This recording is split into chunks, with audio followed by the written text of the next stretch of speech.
Back here at the Owl Athletic Complex, where Southern Maine has swept the doubleheader against Keene State as part of Senior Day here in the Monadnock Valley. Sports Information Assistant Nick Landi here, joined by the head coach of the Keene State baseball team, Justin Blood. Justin, tough day for the team, especially for the seniors. It especially seemed like in that second game there's an opportunity to break through and take over that game, but that just didn't seem to be the case for today. What were your biggest takeaways from both games? I thought David Floyd, didn't do a bad job. Just didn't trust his fastball enough in the first game. Gave up some hard contact on off-speed pitches. We really need to try to get our pitchers to believe in and execute fastballs better. We may not have above average fastballs, but Dave probably has our best fastball on the team, and we need guys like that to be a little more aggressive and execute. And when he did, he performed better and had some quicker innings. And then I thought Yakum, second game, error on the first play, and then just boom, boom, boom, all of a sudden 4-0. That game could have really gotten away, and I thought Jake did a good job settling in and giving us some length. And so, look, obviously frustrating, not what we were hoping for. I just talked with the team about really just staying committed to what we're trying to do here, what we're trying to accomplish long term. We're obviously still short from where we want and need to be, and we need more to fill in some more gaps talent-wise. We are still going through the battle of being inexperienced and not having lived in pressure moments against a perennial power in the league, and just you see it left and right in these games where we're just not responding the way we need to in the long run. So I thought another big thing today was, especially in the second game, as you alluded to, we couldn't get a shutdown inning. We scored some runs, fought back, and then we really needed in the middle of the game there, needed a couple shutdown innings from our pitchers, and they were able to answer right back and get the lead and then extend the lead. So needed a big shutdown inning for sure. And talking more about Jake Yakum specifically, he's someone who had a really great start to the season. He seemed to be a guy that opposing hitters had a really hard time figuring out, but in the last couple of appearances for him, hitters have been getting more hard contact against him, been able to get more runs across the plate against him. What adjustments are you seeing opposing teams making against him, and what adjustments do you think Jake needs to make in order to get back to that form that he had at the start of the season? Well, it's about adjustments. There's so many videos available now and scouting reports available and software that will give you statistics of, right down to, he's 50-50 off speed in this count, or he's 75% fastballs in this count. So there's a ton of information out there. And if an opposing team has that information and then they can apply it, give that scouting report to the lineup and then apply it in the game, it can give you a good chance of success. And, I think for Jake, what he's seeing, as a lot of our freshmen have seen, they have early success, and then people start to adjust. They start to figure out, okay, this is his strength. This is where, Chatfield's a good example too. He hasn't performed the way that he's wanted to in the last maybe week, and a lot of it's just because there's more information. Tommy Ehlers, look at the shifts that they've got on Tommy Ehlers. Like, everybody knows where he's hitting the ball. Everybody knows what pitches we're hitting. The best players in any level, any league, are the ones that know their strengths, apply their strengths really well, and then when people adjust to work against those strengths, they can adjust, and they can adjust quickly. It's pitch to pitch, at bat to bat, not 4 games and then make an adjustment. It's one at bat to the next, they can make an adjustment. So again, that's just experience, and high level players can do those things. And then on the opposing side, Southern Maine had a shutout thrown by Bryce Afton, and one of the biggest things with him is that he really picked up the pace threw a lot of quick pitches, did not wait between pitches to get the next one off. And even with the last pitcher Southern Maine had in the second game, Matt Burnett, he also was going very quickly on the mound. How we've now almost completed this season, you've gotten to see a lot of different pitchers going at a lot of different paces. How do you feel like your hitters have done it in at least preparing to face these different types of pitchers and the different types of paces they bring, especially the more quicker ones like the ones we saw today? I think the pace is one thing. When you have good pace and you're executing pitches, we have some guys that want to work quick, but if they're not executing pitches, then it doesn't look quite the same, right? But Afton he's an all-league guy. He's been a LEC all conference guy in the past, and very good pitcher for them. And Burnett was impressive, and when you're working quickly and you're landing pitches, that's something that offensively, we need to try to disrupt that rhythm a little bit. But you can see it at the big league level too. I mean, the changes to the rules in the game, they're not really allowing you to do that so much as much as we used to be able to. So you can't ask for time anymore. It's an offensive conference. So it does make it challenging if the pitcher is executing. So that's a great weapon. We saw, you remember Worcester State, I think it was, they had a pitcher down in Myrtle that did a great job. He just kept coming right at us, or maybe Framingham State. So there's not a whole lot with the rules that are in place now that a hitter can do, other than you better be in that box ready to go. And if anything, if it feels like things are quick and speeding up on you, then you need to simplify what you're doing physically and mentally at the plate so that you can give yourself a chance to be on time. And that's a big teaching phrase that keeps coming up, or teaching comments that keep coming up of, we have things we want to do, but depending on the opposition, depending on the game situation, there's things you need to do.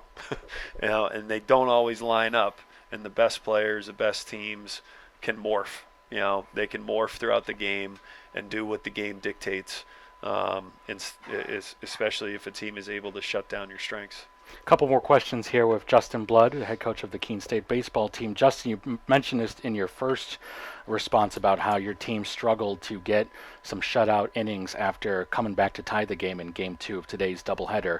And we've seen some instances where your team has been able to fight back and bring it within a run or two, even tie the game earlier in the season, but then usually right after that, the other team is able to rattle off a couple more runs and able to just pull away at the end. And on one hand, you have a pitching staff that's been struggling to get those shutout innings, but on the other hand, you also have an offense that after getting 3 or 4 runs in that inning to fight back, they just seem to go cold again instead of able to continue that momentum forward. What is it going to take for the offense to be able to sustain that momentum throughout the rest of the game after finally breaking through? I think a lot of it's pressing. Again, it's inexperience. It's the just pressure kind of mounting on guys. I don't know what we're at now, 11 straight losses, whatever it is. 3 weeks ago when we were scoring a bunch of runs and we were, on a 4 or 5 game win streak, no one was asking these questions, right? So we've been on a skid now, and it's going to take sometimes things you don't even control. A couple random good calls from the umpire, even the umpires today. It feels like when we need to catch a break and get a call, we're not getting it. When we need to get a bounce, we haven't gotten it. Some of those things you make for yourself. Some of them, you need the world. I joke with the guys all the time, like, are we living right? If you're living right, you tend to get the right hops. For a part of the season, we were living right, and we were getting some calls, and we were getting some big knocks when we needed them, and getting the right hops and double plays. We were turning a ton of double plays early on in the season. We can't seem to buy a double play right now. So it's just the ebbs and flows of the game. It's one of the reasons why baseball, you don't just play 1 game a week. You play 3, 4, 5, 6 games a week, because things can change quickly. And when they go right, they seem to go right for a while. And right now, we need to try to stop this wrong and see if we can get some sort of positive momentum. And we'll obviously have another good opponent to try to do that against on Tuesday against Eastern. But at this point, everybody we're playing is pretty good. You gotta do something we haven't done in the last 2 weeks, and make a big play, make a big pitch, get a big hit. There's no secret sauce to this. You just keep working and hope that somebody can accomplish one of those feats. And finally, obviously today being senior day as well, had a nice ceremony before the first game, getting to recognize the seniors you've gone to work with the past couple of seasons since you came here to Keene State. Obviously their story is still not complete. As you mentioned, there's still 3 games remaining left in the regular season, so a lot to still be determined with this team.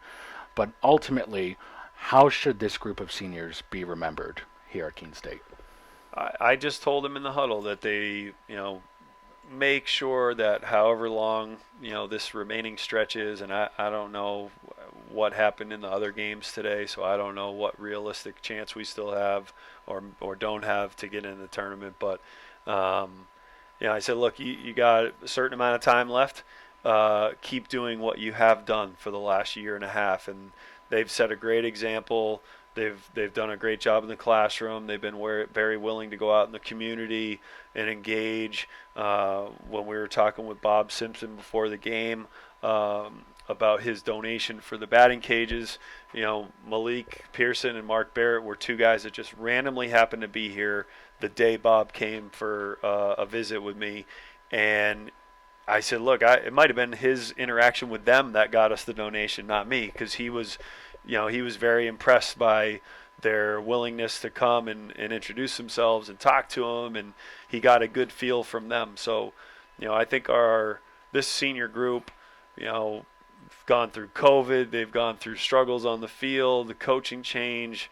They've had a lot, and they probably feel like not many bounces have gone their way, and but I think that they have done a really good job of trying to impact the program positively and lay some groundwork and foundation for the future. And they've done a good job with a very big freshman class this year, just kind of showing them the way and how we want to represent ourselves. So, oftentimes the people that change things, get it going in the right direction, they don't get the trophies. They don't necessarily win the championships, but these guys, when we get to that point, they'll have definitely played a big part in that. Hopefully their story will have a happy ending next week. Justin, thank you for your time today. We appreciate it. Thank you. That's head coach Justin Blow of the Keene State baseball team. We will be back to wrap things up from the Owl Athletic Complex right after this. Our campus can get pretty quiet during the summer when most students are home, but that doesn't mean it's completely empty. Students are working and learning here year-round. There's tour guides and student workers like me, and students are interning all over the Monadnock region. Many of our majors require hands-on learning, and our students are working as reporters, videographers, environmental advocates, and scientific researchers to gain experience. Here's a look at what's happening right here in our city this summer.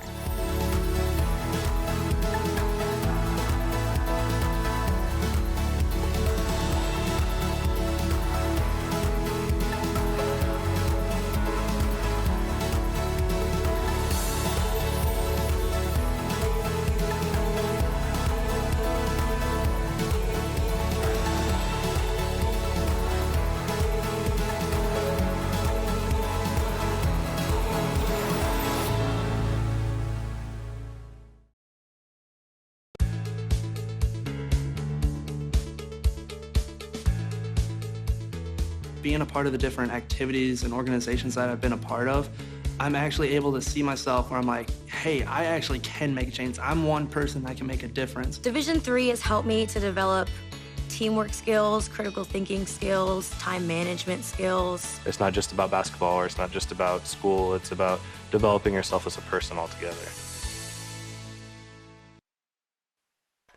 I want to thank you all for watching this game between Southern Maine and the Keene State Owls. Just want to let you know that there are 3 away games left against Eastern Connecticut and a doubleheader against UMass Dartmouth. Those games are away. You can stay tuned on the results of those games on the Keene State Owls website and any Keene State Owls website.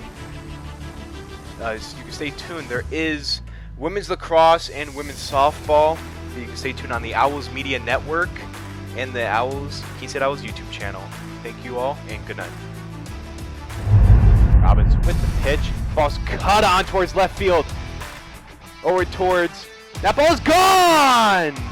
Home run for Tommy Ehlers. Ho, ho, ho. Doctor. Tommy Ehlers with a long fly ball, which will tie up the game at 4. That is huge for this Owls offense. That might have lit a fire underneath the Owls to possibly get this offense going.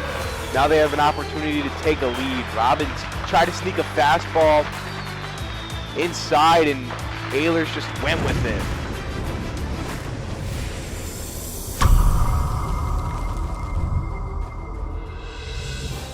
You have been watching a Keene State Athletics broadcast on the Owls Media Network. Please tune in to our next broadcast, and thank you for watching.